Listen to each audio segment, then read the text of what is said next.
All right, so Luke, one of the best things I've ever heard about mental toughness is from Jim Lair, Jack Rappel. There are a couple of guys that are just legends in this industry for teaching, and it's the 16-second cure. I've bought and lost that tape like so many times, but I always want to have one and say, basically the 16-second cure is a way to manage your between the point times. And I know as a player, and you try to see this, that in our sport, the between the point time is actually longer than the during the point time. And it's between the point when you can actually see someone's mental toughness.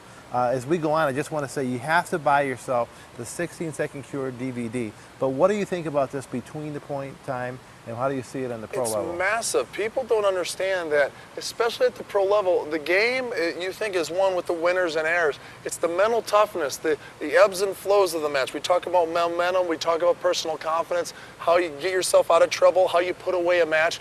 That's all done in the brief time between the previous point and the next point. You have to have a very short-term memory complex, because if you've just bricked an easy overhead, you better get rid of it and get on with business, because there's so many miniature failures and successes in tennis, because every point there's going to be a winner and there's going to be a loser. How you deal with that, right. That's where that middle ground comes into play big time. Now, one of the concepts of the 16-second cure is that you really can't see mental toughness. You can't determine by watching a player's mental toughness while they're running around trying to strike the ball. But as soon as that point is over and between the next one starting, that's when you can see it. Is that what you think as well? Composure. I mean, if I'm sitting there and I'm with you and you and I are playing, and I start waving my arms all over after I lost a point, you know you're getting to me. Right. But if you see and you just want a point against me and I turn around, come on.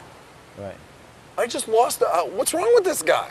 Right. I mean, I promote mental toughness and encourage enthusiasm when you're down and you lose a point, because it's hard to beat someone who never quits. Right. So all of a sudden, from you thinking you've just beaten me because I'm freaking out with my negative body language, to I'm pumping my fist to fight even harder, to dig in even deeper. Right. You're playing a different type of opponent. Yeah, exactly. The 4 steps of the between the point program is step number 1, no matter what happens right after the shot, there's a positive physical response. If I hit a winner, if I chunk a ball, there's something positive. I pump myself when I turn. Step 2 is what he calls relaxation, which is simply more, you're walking behind the baseline typically, your eyes are resting on your strings, you're catching your breath, maybe the last 10 seconds.